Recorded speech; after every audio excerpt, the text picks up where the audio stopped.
leader yang terkasih dalam Tuhan Yesus Kristus, sebelum mengawali kegiatan PLS ini hari yang kedua, marilah kita berdoa.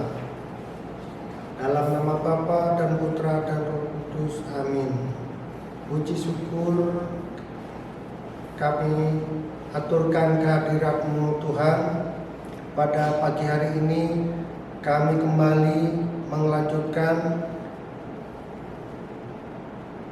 PLS yang dari hari kemarin. Ya Bapa, berkatilah anak-anak kami agar selalu sehat dalam mengikuti kegiatan ini. Semua itu kami aturkan kepadamu Tuhan kami Yesus Kristus. Amin. Atas nama Bapa dan Putra dan Roh Kudus. Amin.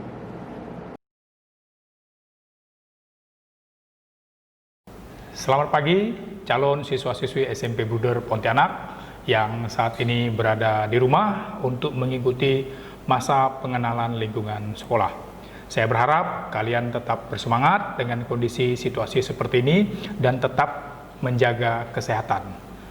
Baik anak-anak, pada kesempatan pagi hari ini saya akan membacakan peraturan akademik SMP Buder Pontianak pada tahun pelajaran 2020-2021. Yang pertama, ini bab 1 tentang kehadiran peserta didik. Pasal pertama, peserta didik itu wajib hadir dan mengikuti pembelajaran sesuai dengan jadwal pelajaran yang telah ditetapkan. Yang kedua, setiap peserta didik wajib hadir 15 menit sebelum pembelajaran dimulai. Pasal yang ketiga berbunyi, apabila berhalangan hadir, peserta didik wajib memberitahukan alasan ketidakhadiran kepada pihak sekolah. Biasanya orang tua mengirim surat atau di zaman sekarang bisa memberitahukan menggunakan perangkat elektronik yang ada, misalnya mengirimkan pesan SMS atau WA atau menelpon kepada sekolah. Yang keempat, peserta didik yang berhalangan hadir dikarenakan sakit lebih dari 3 hari, apabila berobat ke dokter, harus mencantumkan surat keterangan dokter. Yang kelima, peserta didik yang berhalangan hadir tanpa keterangan dalam buku absensi peserta didik akan diberi kode A alfa, dan apabila kehadirannya lebih dari 25% dalam satu semester, maka peserta didik tersebut diberhentikan dari sekolah.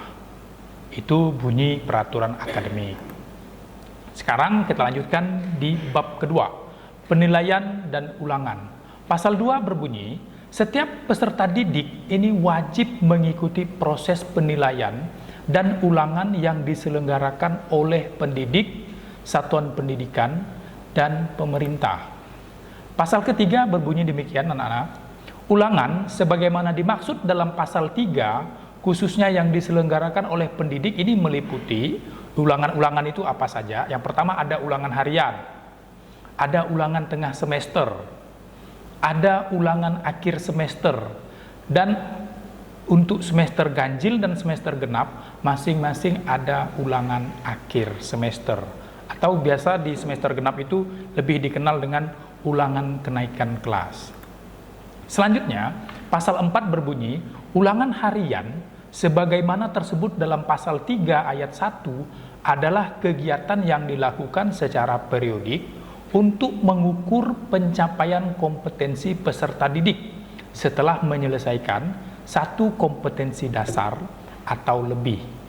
Nah, pasal 5 berbunyi, ulangan tengah semester sebagaimana disebut dalam pasal 3 ayat 2 itu tadi adalah kegiatan yang dilakukan oleh pendidik untuk mengukur pencapaian kompetensi peserta didik setelah melaksanakan 8 sampai 9 minggu kegiatan pembelajaran. Cakupan ulangan meliputi seluruh indikator yang mempresentasikan seluruh kompetensi dasar pada periode tersebut. Nah, selanjutnya bunyi pasal ke-6, ulangan akhir semester ganjil sebagaimana tersebut dalam pasal 3 ayat 3 adalah kegiatan yang dilakukan oleh pendidik untuk mengukur pencapaian peserta didik, kompetensi peserta didik di akhir semester. Cakupannya yaitu ulangan meliputi seluruh indikator yang mempresentasikan semua kompetensi dasar atau KD pada semester tersebut. Selanjutnya, pasal 7, ulangan kenaikan kelas sebagaimana tersebut dalam pasal 3 ayat 4 adalah kegiatan yang dilakukan oleh pendidik di akhir semester genap untuk mengukur pencapaian kompetensi peserta didik di akhir semester genap. Selanjutnya pasal 8, ini sudah masuk kategori bab 3, yaitu tentang remedial. Nah, anak-anak sekalian, peserta didik yang mengikuti ulangan harian sebagaimana yang disebutkan dalam pasal 4 tadi, yang mendapat nilai di bawah kriteria ketuntasan minimal atau KKM, misalnya satu mata pelajaran KKM-nya adalah 70. Ternyata anak-anak mendapat nilai di bawah itu, misalnya 60, 50, maka siswa tersebut berhak mendapatkan remedial sampai mendapatkan nilai minimal KKM tersebut. Nah, jadi kalian harus mengikuti remedial supaya mencapai nilai 70 misalnya yang ditentukan dalam KKM. Nah, bentuk dan jenis kegiatan remedial direncanakan dan dilaksanakan oleh guru mata pelajaran. Nah, ini biasanya diatur lagi oleh guru dan siswa yang bersangkutan. Remedial dilaksanakan pada hari Sabtu sesuai dengan jadwal yang telah ditetapkan. Jadi remedialnya tidak mengambil pada jam pelajaran, tetapi pada hari Sabtu, bagi yang tidak tuntas saja. Nah, selanjutnya bab keempat, ini tentang ujian yang diatur dalam pasal 9. Nah, anak-anak, penilaian dan ulangan sebagaimana dimaksud dalam pasal 2, khususnya yang diselenggarakan oleh satuan pendidikan dan pemerintah adalah ujian sekolah dan ujian nasional. Tetapi berdasarkan pengalaman tahun lalu, karena masa pandemi virus corona atau COVID-19, ujian nasional dihilangkan atau tidak dilaksanakan. Tahun ini dan tahun depan kita masih belum tahu apakah selanjutnya tetap dihilangkan atau bagaimana. Nah, kita akan nanti melihat perkembangan peraturan dari pemerintah.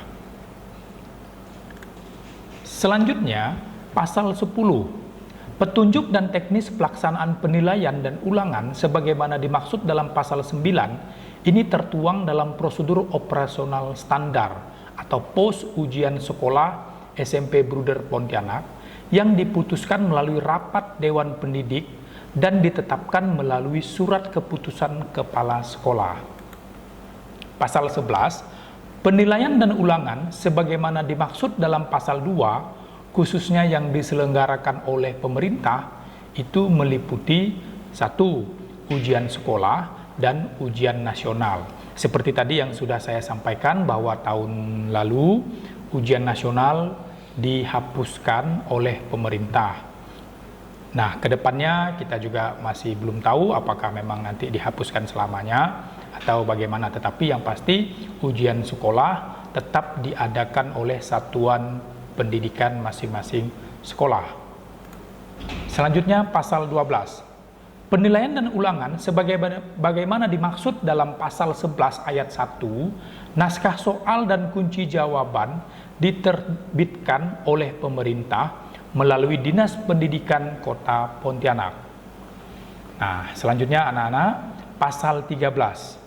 Petunjuk dan teknis pelaksanaan penilaian dan ulangan sebagaimana dimaksud dalam pasal 11 ayat 2 dan 3 tadi tertuang dalam prosedur operasional standar atau pos ujian nasional yang diterbitkan oleh Badan Nasional Standar Pendidikan atau BNSP. Yang selanjutnya yaitu bab 4, ini tentang kenaikan kelas, diatur dalam pasal 14. Poin-poinnya seperti berikut. Yang pertama, kenaikan kelas dilaksanakan setiap akhir tahun pelajaran. Yang kedua, kriteria kenaikan kelas diatur sebagai berikut. Poin A, menyelesaikan seluruh program pembelajaran pada 2 semester di setiap kelas. Poin B, nilai yang di bawah standar kriteria ketuntasan minimal atau KBM tidak lebih dari 25%. Poin C, rata-rata nilai kepribadian baik. D, kehadiran peserta didik minimal 75% dalam setiap semester. Poin E, tidak pernah terlibat melakukan pelanggaran berat sesuai dengan tata tertib sekolah. Nah, untuk tata tertib sekolah ini nanti akan juga dibacakan seperti apa tata tertib sekolah yang berlaku di SMP Bruder ini. Selanjutnya adalah bab keempat. Bab kelima tentang kelulusan. Pasal 15, peserta didik dinyatakan lulus dari sekolah setelah A. menyelesaikan seluruh program pembelajaran, B. memperoleh nilai minimal baik pada penilaian akhir untuk seluruh mata pelajaran, kelompok mata pelajaran agama dan akhlak mulia, kelompok mata pelajaran kewarganegaraan dan kepribadian, kelompok mata pelajaran estetika, dan kelompok mata pelajaran jasmani, olahraga, dan kesehatan. Poin yang C berbunyi, lulus ujian sekolah sesuai dengan SKL yang ditentukan. SKL ini standar ketuntasan lulusan. Nah, yang pertama, nilai baik sebagaimana dimaksud dalam ayat 1 item B adalah nilai afektif dari kelompok mata pelajaran tersebut dan penilaiannya melalui pengamatan. Poin yang kedua, standar kelulusan atau SKL sebagaimana dimaksud ayat 1 item C akan ditetapkan melalui surat keputusan kepala sekolah setelah melalui keputusan rapat Dewan Pendidik. Selanjutnya, penggunaan fasilitas belajar ini diatur dalam pasal 16. Yang pertama, setiap peserta didik berhak mendapatkan pelayanan yang sama dalam hal penggunaan fasilitas belajar yang dimiliki oleh sekolah. Poin yang kedua, fasilitas belajar yang sebagaimana dimaksud dalam ayat 1 tadi itu adalah perpustakaan, buku pelajaran, buku referensi, buku perpustakaan, laboratorium, ada laboratorium IPA dan laboratorium bahasa.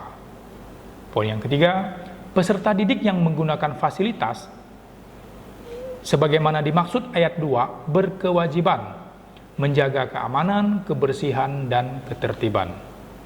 Yang keempat, peserta didik yang menggunakan fasilitas belajar sebagaimana dimaksud ayat 2 item A, B, dan C dan dibawa pulang berkewajiban menggunakan kartu anggota perpustakaan serta mengisi buku pinjaman.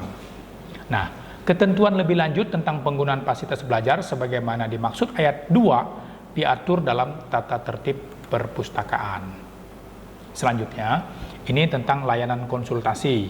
Nah, siswa-siswi SMP Bruder ini dapat atau berhak mendapatkan layanan konsultasi dari wali kelas, guru mata pelajaran, termasuk juga dari guru bimbingan dan konseling.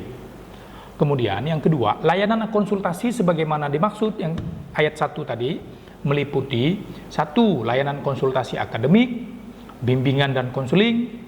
Layanan konsultasi sebagaimana dimaksud ayat 1 dapat dilaksanakan oleh peserta didik maupun orang tua atau wali peserta didik. Jadi boleh siswa-siswi yang berkonsultasi, boleh orang tua, boleh juga wali.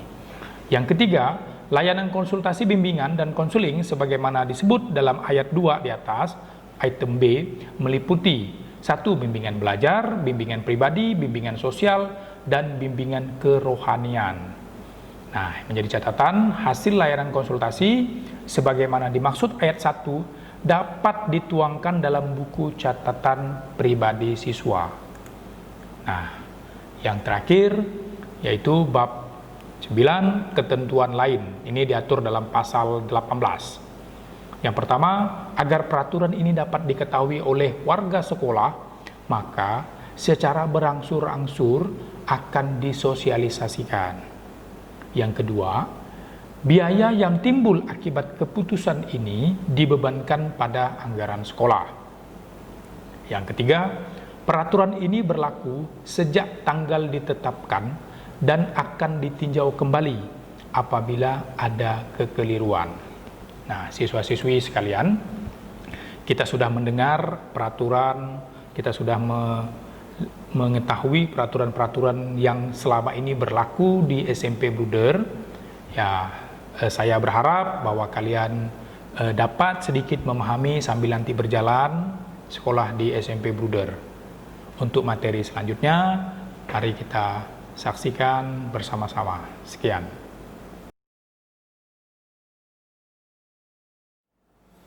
Selamat pagi untuk kita semua, salam sehat, salam sejahtera untuk kita semua dimanapun kita berada. Yang saya hormati Kepala Sekolah SMP Buder Pontianak, Buder Stefanus Petrus Tiun, MTB, SPD, MPD.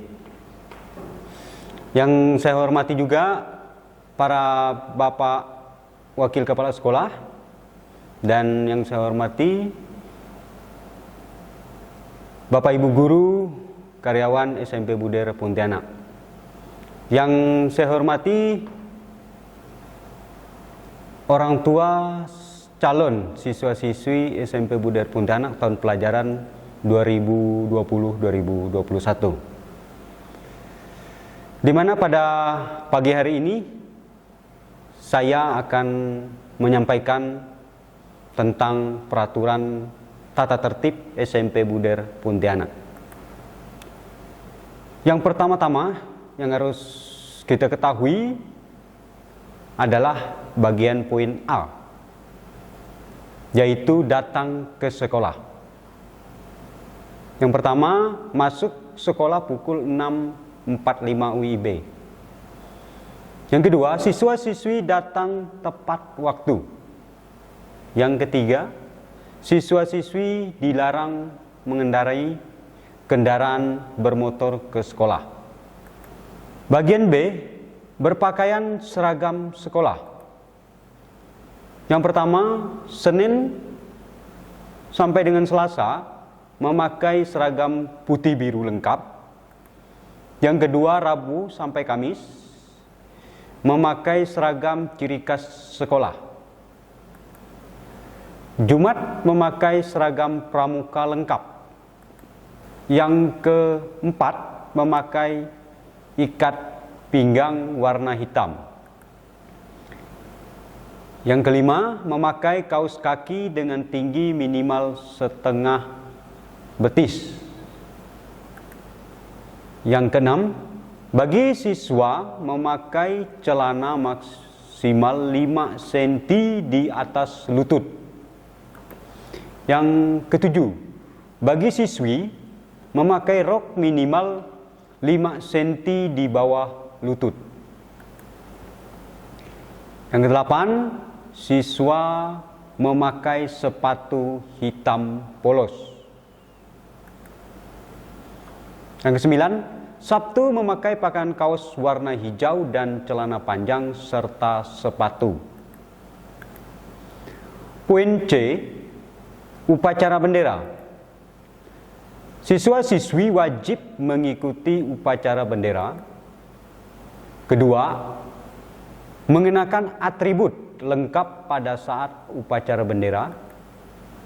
Ketiga, tertib selama mengikuti upacara bendera. Poin D, pada saat istirahat, siswa-siswi berada di luar kelas dan rolong kelas. Kedua, membuang sampah pada tempatnya. Yang ketiga, siswa-siswi tidak diperkenankan jajan di luar lingkungan sekolah.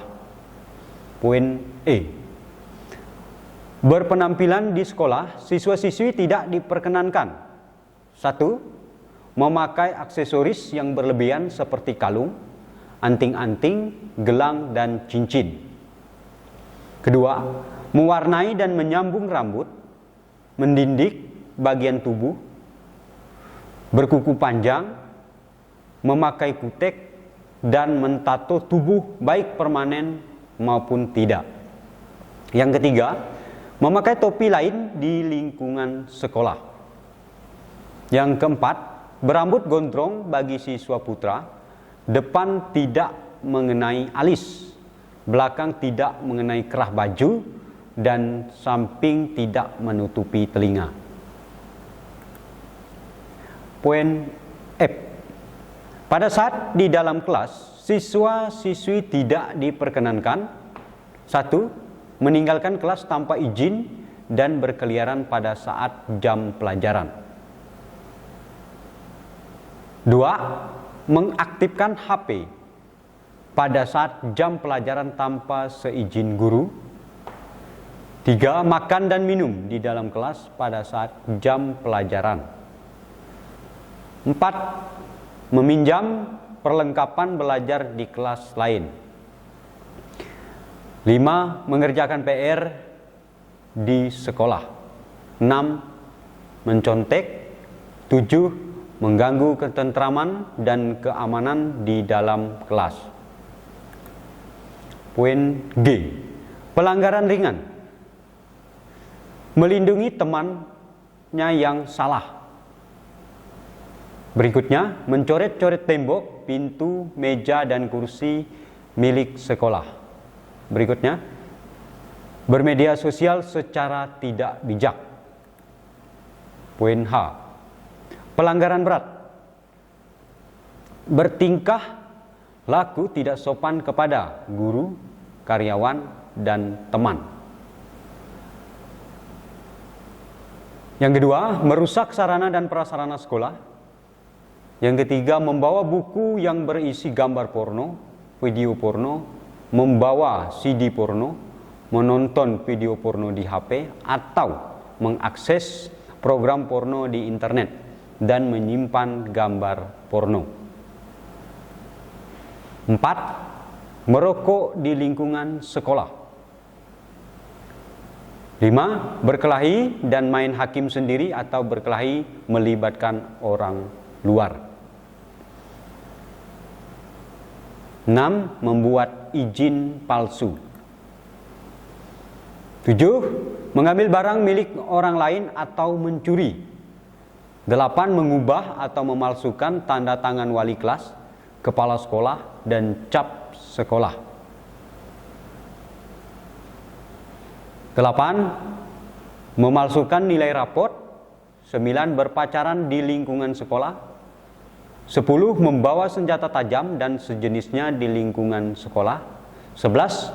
Membawa atau mengonsumsi minuman keras, obat terlarang, zat aditif, narkoba, dan sejenisnya. 12. Bertunangan atau menikah selama masa pendidikan.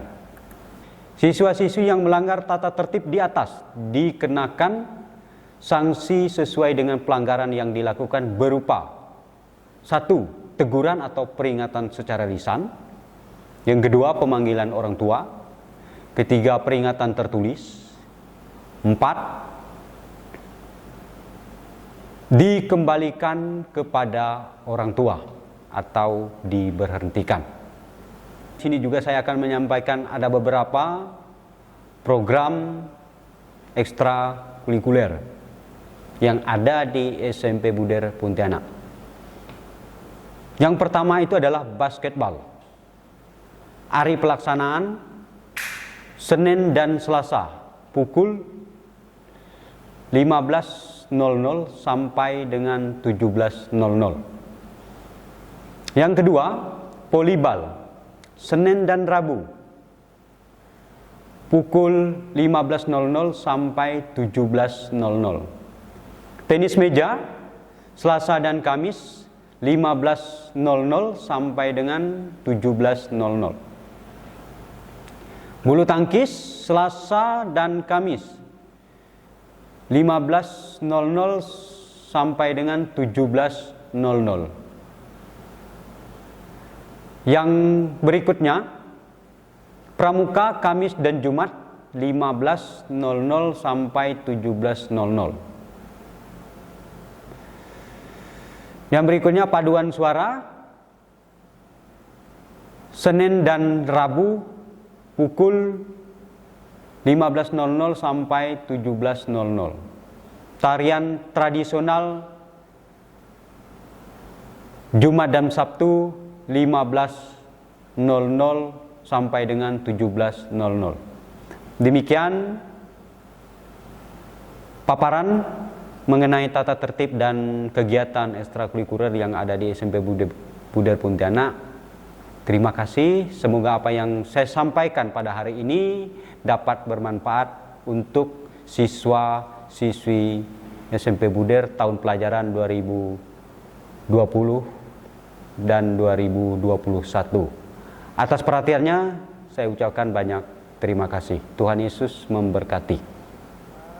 Para calon siswa-siswi SMP Buder, kita menutup kegiatan ini dengan doa penutup. Atas nama Bapa dan Putra dan Roh Kudus, amin. Puji syukur kami panjatkan kepada Tuhan kami Yesus Kristus. Pada hari ini kami siswa-siswi SMP Buder bisa menyelesaikan kegiatan pada hari ini. Ya Bapa yang Maha Kuasa, berkatilah agar besok pagi kami bisa mengadakan kegiatan yang akan dilaksanakan berikutnya. Semua ini kami haturkan kepada-Mu Tuhan kami Yesus Kristus. Amin. Dalam nama Bapa dan Putra dan Roh Kudus. Amin.